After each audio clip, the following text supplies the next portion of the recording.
Sex. Okay, let's talk about sex in Renaissance Spain. Chivalry was actually born in Spain, literally. That is, literarily. In Spain, Arabic lyric poetry had been being developed intensively for centuries. Poets were revered for their ability to assemble words using a wide variety of techniques. For instance, alliteration, rhyming schemes, metaphors, complicated puns. In the 11th century CE, as Muslim rulers in Spain came under increasing attack by Christian rulers and the Umayyad Caliphate of Cordoba in southern Spain declined and fell in power, independent Muslim principalities, small kingdoms, appeared in Spain and Portugal, known as taifas. And poetry flourished. The taifa courts were renowned centers of cultural excellence in which poets, scientists, and other scholars were able to thrive. Fun fact, the major portion of the budgets of the taifa, these small Muslim states, in this era was spent on poetry and poets. The taifa leaders themselves were even sometimes poets, like Al-Mutamid of Seville, 1040 to 95 CE, who wrote this very racy poem about his wild nights in his palace in Portugal. Fair as the image of the moon was she upon the lake, and fired the blood of me, with lips and looks and wondrous wine. And last she took the painted lute, and played an air, and then, O sweetest moment of the night, casting the girdle and the robe aside, she stood in living beauty to my sight, all marvelous. Behold, the bud, I cried, hath broken, and the flower is opened wide.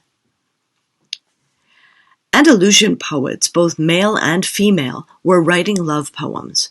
They delighted in nature and the beautiful torments of secret love, sacrifice, and virtue. Lovemaking, not marriage, and even homoerotic love and wine, both prohibited in the Quran, were celebrated in these love poems, which were recited and published publicly with great approval from the masses and with irritation from some rulers. The poets walked a fine line, and their audiences appreciated their inclusion of very racy, illicit material at times. Some poems even intentionally included sexually explicit material to piss off religious leaders and censors, like the very prim, religious Almoravid dynasty in Cordoba during the time the infamous Ibn Qusman, 1078 to 1160, was writing. I won't quote him, but he definitely wrote poems that, quote, leave little to the imagination, end quote, about lovemaking. You can Google him. Most of the poets were a bit more indirect, using metaphor and natural imagery.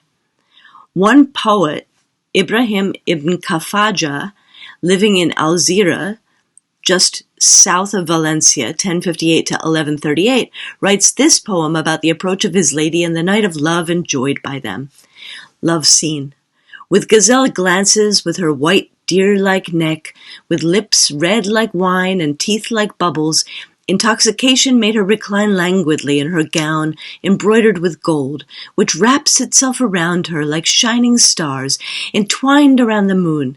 The hand of love clothed us by night in a robe of embraces, which the hand of dawn tore off. Arabic, Andalusian, Spanish love poetry had a significant influence on Provençal courtly love poetry, that is, troubadours. Ultimately, this tradition influenced the many retellings of King Arthur and his knights' romances, for instance, all of which, of course, had the Crusades in the background, ironically, and which often played with themes of lovers as opposed to married couples. It's striking that Lancelot's whole story revolves around his forbidden adultery with Guinevere, who is married to King Arthur. Love poetry was a way of grappling with changing sexual mores and the changing roles of women. Particularly prominent were the ideas of courtly love, honor, and chivalry. In these stories, passionate love and honor were the way to a happy ending. Well, or a beautiful, sad ending. The chivalric code in particular had a huge impact. Passionate love conquers all, even marriage bonds. It can't be stopped. Voluntary sex is a great pleasure and joy, even if adulterous, in which case you should, however, feel very guilty and keep your affairs secret. Women should be respected and protected, and their honor should be championed and fought for by men. And in the typical Spanish way, courtly love that had its origins in Arabic love poetry returned to Spain, mirrored by the Christian knights as well, and continued to be popular throughout the Renaissance, including Spain's golden age, Siglo de Oro, the 16th century. These ideas of love and honor were shared by Christians, Jews, and Muslims alike, even as wars between the Christian crusaders and the Islamic powers within Spain clamored on in the background.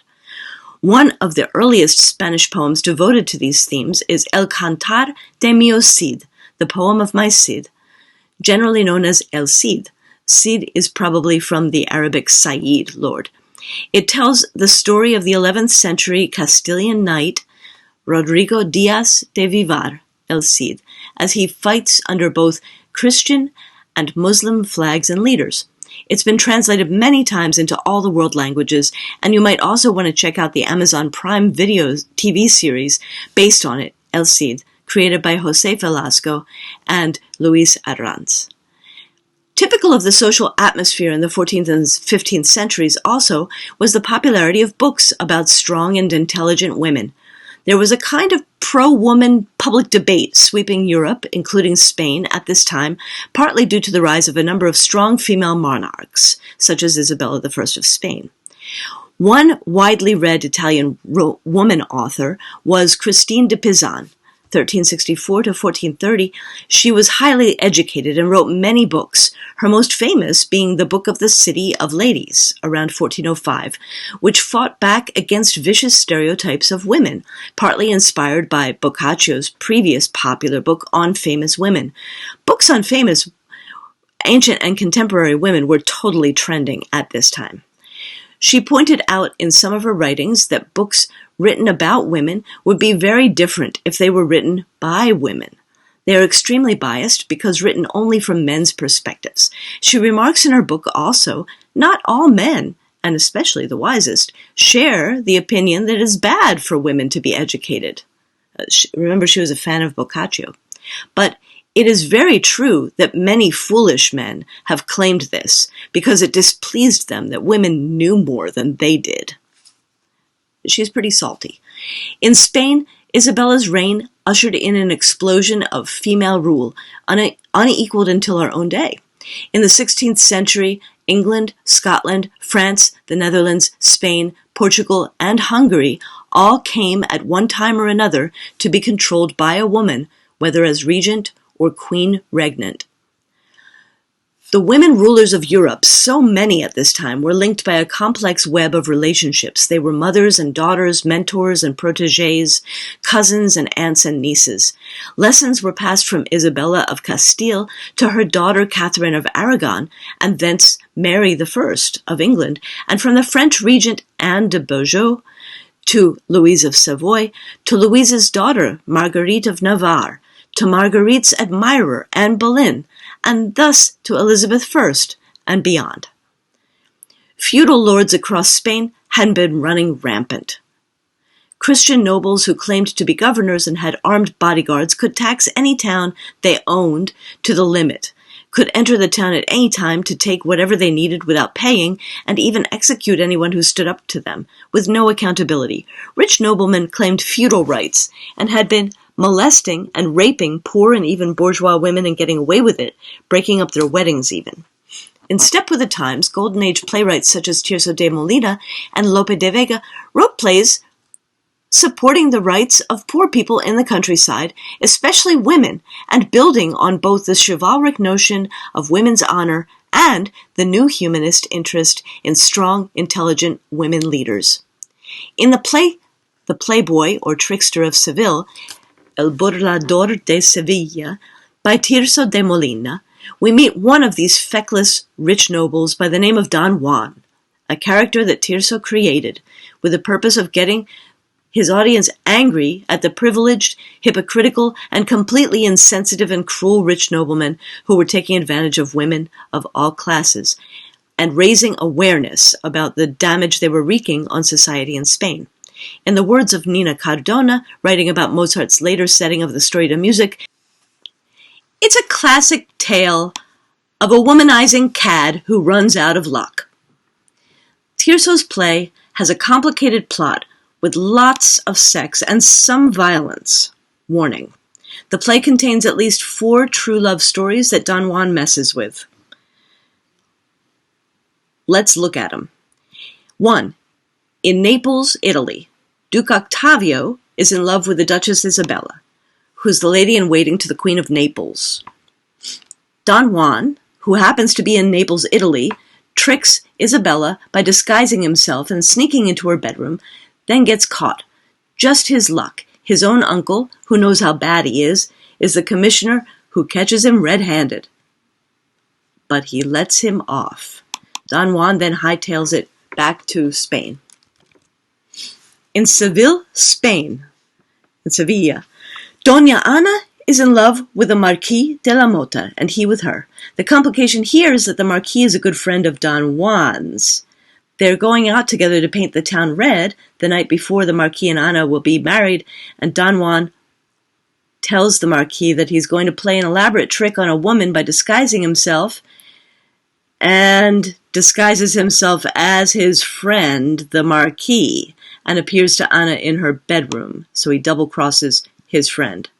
She figures it out and screams. Her father, Don Gonzalo, appears with armed guards, and in trying to escape, Don Juan accidentally kills her father. The Marquis gets arrested and is going to be wrongly executed for the murder that Don Juan committed. Later, the king puts up an impressive statue to commemorate the dead father and to avenge his murder. The statue comes back. 3. In Dos Hermanas, Spain, on the way to Sevilla, Arminta is getting married to Patricio. They're both middle class and in love, but Don Juan sees the wedding happening and makes a U-turn so he can attend and ruin it. Since he's a nobleman, they can't say no to him, as he starts shamelessly flirting with and pushing himself onto Arminta at her own wedding. He lies to her father and her bridegroom, promises to be madly in love with Arminta and wanting to marry her, and disappears in the morning, of course. Near Tarragona, Spain, 4. On the way to Sevilla, also, Tisbea is a very independent, not-in-love woman, or so she says, but her friend and admirer Anfriso is always courting her, even though she pretends not to want him. They're both working class. Tisbea is a fisherwoman. Don Juan pretends to be shipwrecked, plays the pity card, professes his love to Tisbea, and then disappears in the morning. Tisbea is furious. Never believe a word any man says. And Anfriso is totally on her side. So when Isabella passes by on her way to Sevilla, all 3 of them head to Sevilla together to get vengeance on Don Juan. Does Don Juan get the punishment he deserves? Spoiler alert, yes. There's an important subplot involving the avenging statue of the dead man Don Juan killed, who basically drags him down to hell, in addition to Don Juan's getting attacked by all his past victims at once in court and in life. Do all the lovers get married to their beloveds? Spoiler alert, yes. So, as you can see, the play's plot is incredibly complicated. I haven't even included any of the subplots and minor characters. Here's the takeaway. A lot of the situations in the play spring from the fact that nobody is paying attention to the women's own desires for their various lovers, and that Don Juan can get away with stealing, actually raping, literally anyone's bride or girlfriend, not just because he disguises himself as her lover, but because he can pull the rich nobleman card on the woman, on her father, on her lover. He's absolutely untouchable until he literally kills another nobleman. And that is, in fact, the problem that Tirso de Molina is talking about. Now, Tirso de Molina was not a feminist by any stretch, but he could see the obvious crimes of the local nobility, and he objects to the treatment of women, especially their lack of freedom in choosing a husband. This was common opinion at the time. Regular people thought that the local nobility had gone way too far in their treatment of the country folk, treating them like subhumans. The ending is happy because he has paired off lovers with those they really do love, not with the people chosen for them, whether by parents or kings. This is perhaps the comic flip side of Shakespeare's Romeo and Juliet, which was written not long after the Spanish plays that began the Romantic trend.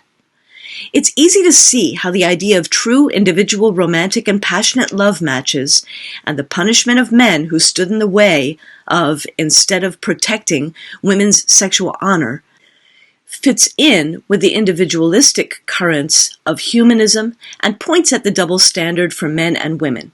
And as ever, the printing press made it much easier to disseminate the idea throughout Spain. Is it feminist? Tishbea the fisherwoman's proud assertion that she's independent and will never be tamed by or give in to any man, her outraged advice to women not to trust the word of any man, and then her strong decision to go into Seville and take Don Juan to court to get vengeance on him, comes pretty close to a statement of women's rights, although full-blown feminism was still centuries away. Tirso de Molina, who wrote the play, was a Catholic priest from the age of 20. He continued to write social criticism plays for the rest of his life, sometimes getting into serious trouble for criticizing higher-up figures in the church and state. Maybe he was too humanist even for his superiors in the Catholic Church in Spain, but nobody can dispute that his plays were popular with regular folks. A sexual revolution in Renaissance Spain had hit the fan.